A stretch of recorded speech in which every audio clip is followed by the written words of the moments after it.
दोस्तों नमस्कार, स्वागत है आपका परीक्षा खबरी में। और आज है 3 जून 2020। महत्वपूर्ण परीक्षाओं जुड़ी खबरें, करंट अफेयर्स हम देखते हैं। परीक्षाओं जुड़ी कोई नई खबर आज अभी तक नहीं है। 10 बजे आयोग खुल जाएगा, यदि कुछ मिलता है तो मैं अपडेट कर दूंगा, जैसा कि मैंने कल रात में 8 बजे वाले वीडियो में आपको बताया था। तो लेट्स क्रैक यूपी एग्ज़ाम्स में आज हम बात करेंगे अब करंट अफेयर्स पे। चलिए शुरू करते हैं। तो आज के महत्वपूर्ण करंट अफेयर्स, सबसे पहली खबर थी 3 जून को क्या है, तो विश्व साइकिल दिवस मनाया जाता है। आपको पता है साइकिल परिवहन के लिए एक सरल, किफ़ायती, भरोसेमंद, सुरक्षित और पर्यावरण के लिए टिकाऊ, पर्यावरण मित्र साधन है। तो ऐसे अन्य साधनों को भी, साइकिल के साथ अन्य जो ऐसे साधन हैं उनको बढ़ावा देने के लिए संयुक्त राष्ट्र द्वारा 3 जून 2018 से विश्व साइकिल दिवस मनाया जाता है। आपको एक फैक्ट जान लेना चाहिए कि एम्स्टर्डम, जो कि नीदरलैंड की राजधानी है, उसमें 40% से अधिक लोग काम पर जाने हैं तो साइकिल का उपयोग करते हैं, जो कि विश्व में सबसे ज़्यादा संख्या है, यह अगर परसेंटेज के मामले में देखें तो। इसके अलावा चाइना में भी अक्सर आप देखेंगे कि वहाँ एडमिनिस्ट्रेटिव ऑफिसर्स जो होते हैं साइकिल का उपयोग करते हैं ऑफिस जाने के लिए, लेकिन इतना ज़्यादा परसेंटेज के हिसाब से नहीं है, संख्या के अनुसार हैं। लेकिन निसर्गा या निसर्ग क्या है, तो अरब सागर में चक्रवाती तूफान आया है जो कि महाराष्ट्र के समुद्री तट से टकराएगा, महाराष्ट्र और गुजरात तट से। तो वहाँ पर रेड अलर्ट घोषित कर दिया गया है। क्या नाम है इसका? निसर्गा, या निसर्गा या निसर्ग। ये चक्रवाती तूफान है। अभी हाल ही में जो बंगाल की खाड़ी में चक्रवात आया था, जिससे जो पश्चिम बंगाल है और आपका उड़ीसा, यहाँ पर तबाही मची थी, उसका नाम अम्फान था। क्या था? अम्फान। और इसका नाम निसर्ग है, जो कि अरब सागर में आया है। सी टैप क्या है, तो इसका फुल फॉर्म है कोविड-19 टेक्नोलॉजी एक्सेस पूल। कोविड-19 टेक्नोलॉजी एक्सेस पूल। कोविड-19 से बचने के लिए, बचाव के लिए, रोकथाम के लिए, उससे संबंधित टेक्नोलॉजीज, दवाई, वैक्सीन के निर्माण के लिए जो विभिन्न संस्थाएं हैं वैश्विक रूप से काम कर रही हैं, उनको एक साथ लाने के लिए WHO द्वारा यह लॉन्च किया गया है, जिसका नाम है कोविड-19 टेक्नोलॉजी एक्सेस पूल। ये पूल लॉन्च किया गया है विश्व स्वास्थ्य संगठन। हालांकि इसके लिए बहुत दिनों से कई देशों से के द्वारा प्रयास किए जा रहे थे, दबाव डाला जा रहा था। अंततः WHO ने ये लॉन्च कर दिया है। तो विश्व स्वास्थ्य संगठन के बारे में हमने आपको बताया ही है। 7 अप्रैल 1948 को स्थापना हुई। संयुक्त राष्ट्र संघ की विशिष्ट इकाई है और जेनेवा, स्विट्जरलैंड में इसका मुख्यालय है। एडोनम इस समय इसके क्या हैं, इथियोपिया की जो एडोनम है, इसके महासचिव हैं इस समय। अल्ट्रा स्वच्छ, ये क्या है? अल्ट्रा स्वच्छ कीटाणु शोधन इकाई है। क्या है? एक तो पहली बात, कीटाणु शोधन इकाई है अल्ट्रा स्वच्छ। किसके द्वारा विकसित की गई है? DRDO के द्वारा। DRDO क्या है? DRDO रक्षा अनुसंधान व विकास संगठन है, defence research and development organisation of Indian government है, रक्षा मंत्रालय के अंतर्गत कार्य करता है। 1958 में इसकी स्थापना हुई। राष्ट्रपति भवन के पास ही नई दिल्ली में DRDO भवन स्थित है, उसका मुख्यालय है। ठीक है, तो रक्षा अनुसंधान और विकास संबंधी ये कार्य करता है। सतीश रेड्डी वर्तमान में इसके चेयरमैन हैं।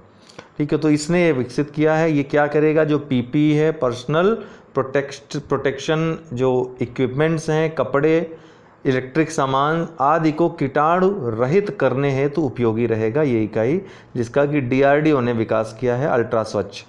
PM स्वनिधि योजना, आत्मनिर्भर भारत योजना अभियान जो मोदी जी ने घोषित किया था, उसके एक भाग के रूप में ही ये योजना है PM स्वनिधि योजना, जो कि 1 जून 2020 को लॉन्च की गई प्रधानमंत्री के द्वारा।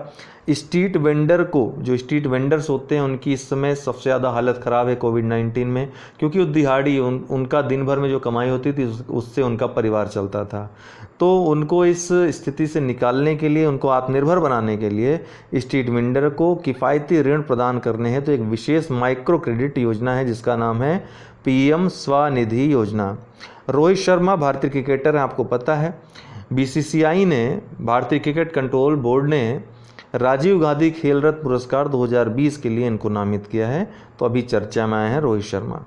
बिहाइंड द मास्क, अर्थात मास्क के पीछे, ये किसकी पुस्तक? एक पुस्तक है, कोविड-19 पर लिखी गई पुस्तक है और शायद कोविड-19 पर लिखी गई पहली पुस्तक भी है ये। मोहम्मद अब्दुल मन्नान इसके पहले भी काफ़ी पुस्तकें इनकी प्रचलित हैं, फेमस हैं। तो बिहाइंड द मास्क इनकी नई पुस्तक है जो कि कोविड-19 पर आधारित है। माई लाइफ माई योगा कार्यक्रम एक प्रकार का प्रतियोगिता है, एक प्रतियोगिता कार्यक्रम 21 जून को अभी आने वाले में योगा होगा, अंतर्राष्ट्रीय योग दिवस होगा। उसी को ध्यान में रखते हुए प्रधानमंत्री मोदी द्वारा घोषणा की गई है माई लाइफ माई योगा कार्यक्रम के। इसके तहत क्या होगा कि प्रत्येक जो व्यक्ति है, कहीं का, वर्ल्ड यहाँ का हो, विश्व का, कहीं किसी भी देश का हो, वो क्या करेगा, इसमें भाग ले सकता है। 3 मिनट का वीडियो संदेश जारी करेगा योग करते हुए, ठीक है, उसके बारे में बताएगा और योग करेगा। जिसका वीडियो पसंद आएगा या चुना जाएगा उसको पुरस्कृत किया जाएगा, सर्वश्रेष्ठ वीडियो को उसमें से चुना जाएगा। तो ये प्रतियोगिता है, इसमें कोई भाग ले सकता है। हम आपको कहते हैं आप भी भाग लीजिए, अगर आपको योग करना पसंद है तो आप बिल्कुल इसमें भाग लीजिए, ठीक। 3 मिनट के वीडियो बना करके आप जो वेबसाइट बताई गई उसमें डालिए। परसोना नॉन ग्राटा, ये शब्द काफ़ी चर्चा में आया। परसोना नॉन ग्राटा एक प्रकार से ऐसा शाब्दिक अर्थ जो होता है अस्वीकृत व्यक्ति या अवांछित व्यक्ति होता है। वर्तमान में जो पाकिस्तान का उच्चायुक्त है भारत में, उसमें 2 लोग संदिग्ध पाए गए और जासूसी करते हुए पकड़े गए, जो कि ISI पाकिस्तान की खुफिया एजेंसी है और आतंकवाद से जुड़ी एजेंसी है, उसके लिए खुफिया जानकारियां इकट्ठा कर रहे थे, पकड़े गए। एक वियना कन्वेंशन है, राजनयिकों का वियना कन्वेंशन, उसके अनुच्छेद 9 में इसका वर्णन है परसोना नॉन ग्राटा का अप्रत्यक्ष रूप से। 1961 में वियना कन्वेंशन हुआ था ऑस्ट्रिया के वियना में। इसके तहत जो किसी देश के उच्चायुक्त होते हैं या राजनयिक होते हैं जो भारत किसी देश में कार्य करते हैं, उनको यदि किसी संदिग्ध गतिविधि में पकड़ा जाता है तो उनको गिरफ्तार नहीं किया जा सकता है, ठीक है, गिरफ्तार उनको नहीं किया जा सकता है, लेकिन परसोना नॉन ग्राटा घोषित किया जा सकता है। इसके तहत 24 घंटे में उनको देश छोड़ना पड़ेगा, अवांछित घोषित किया जा सकता है।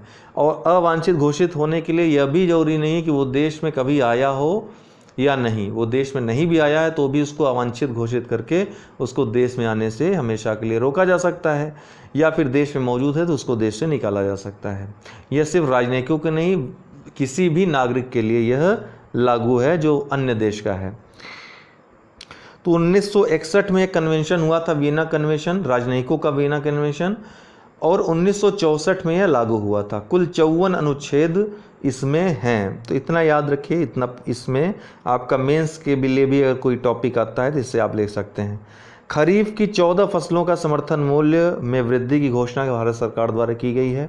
आपको पता है कि जो समर्थन मूल्य होता है, न्यूनतम समर्थन मूल्य, इसकी संस्तुति, इसका जो है सिफारिश करता है CACP,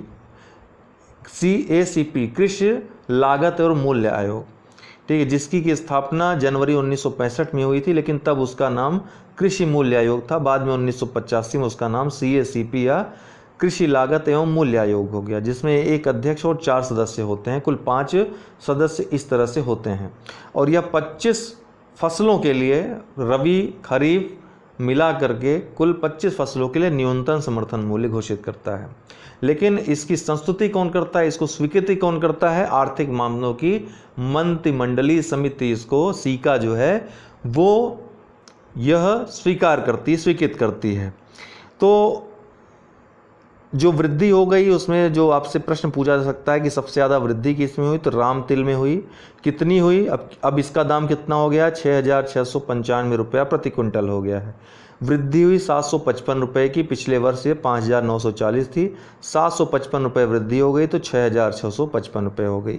जो सबसे ज़्यादा पूछता है आपका धान का, तो धान अब जो मूल्य हो गया है 1,868 रुपये प्रति क्विंटल हो गया है, जो कि 53 रुपये की बढ़ोतरी हुई पिछले वर्ष से। पिछले वर्ष कितना था? 1,815 रुपये। ठीक है, तो ये दोनों महत्वपूर्ण प्रश्न बन सकते हैं। जॉर्ज फ्लॉयड क्यों चर्चा में है? USA के अश्वेत थे नागरिक, ये इनकी हत्या पुलिस द्वारा कर दी गई, जिसके बाद वहाँ आगजनी हिंसा की घटनाएं बहुत ज़्यादा घटित होने लगी। यहाँ तक कि व्हाइट हाउस में वहाँ के राष्ट्रपति डोनाल्ड ट्रंप को भी छिपना पड़ा बंकर में, इस हिंसा से बचने के लिए। उग्र वहाँ के लोग, आप देख सकते हैं वहाँ पे किस तरह से हिंसा प्रदर्शन जारी हैं इसके अगेंस्ट।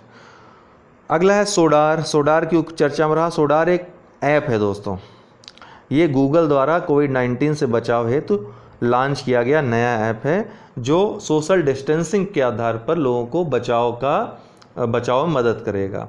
और इसके अलावा आरोग्य सेतु में जो चीज़ें मौजूद हैं उसी तरह इसमें भी जो डाटा हैं कोविड-19 संबंधी जो मरीज हैं, जो क्षेत्र प्रभावित हैं कोविड-19 से, वो डाटा भी सोडार में मौजूद रहेंगे। ये गूगल द्वारा है, ये आपको याद रखना है। दोस्तों, कई लोग आप में से जो लर्निंग ऐप है अनअकैडमी का वो चलाना नहीं जानते हैं, तो मैं आपको थोड़ा सा बताना चाहता हूँ, आप अवश्य देख लें उसको। ये अनअकैडमी लर्निंग ऐप है, आपको गूगल प्ले स्टोर पे मिलेगा। इसको इंस्टॉल करिए, डाउनलोड इंस्टॉल करिए। कोई भी कोर्स आपको फ्री में, वहाँ पर ढेर सारे कोर्सेज मिल जाएंगे, फ्री में ढेर सारे वीडियोस मिल जाएंगे, आप वहाँ पर देख सकते हैं। अगर आपको कोई कोर्स स्पेशली ऐसे यूपी पीसीएस और यूपी ट्रिपल के लिए वर्तमान में चल रहा कोर्स ज्वाइन करना हो, एक निश्चित टाइम पीरियड में with PDF, with test, with quiz और विथ सब कुछ, अर्थात आपका डाउट क्लियरिंग से लेकर लाइव क्लासेस सब कुछ आपको 1 साल या 2 साल के लिए ज्वाइन करना हो तो ये आप ज्वाइन कर सकते हैं। जैसे यूपी PSC, यूपी ट्रिपल में सब्सक्रिप्शन लेते हैं और इसमें आपको फ़ायदा ये मिलता है कि 1 या 2 वर्ष तक आप जितने भी कोर्सेज आएंगे उसमें, जितने भी, चाहे ऑप्शनल क्लासेस को लेकर हो, चाहे GS का, चाहे कोई सब्जेक्ट, आप कुछ भी पढ़ सकते हो। आपको करना क्या है कि कंटिन्यू करके जिस कोर्स को आपको ज्वाइन करना है, इंटर रेफरल कोड में जाना है और UD10 ये रेफरल कोड है मेरा। UD10 को आपको रेफरल कोड में प्रेस करना है और 10% आपको ऑफ मिल जाएगा। जो भी फीस रहेगी 10% आपको छूट मिल जाएगी।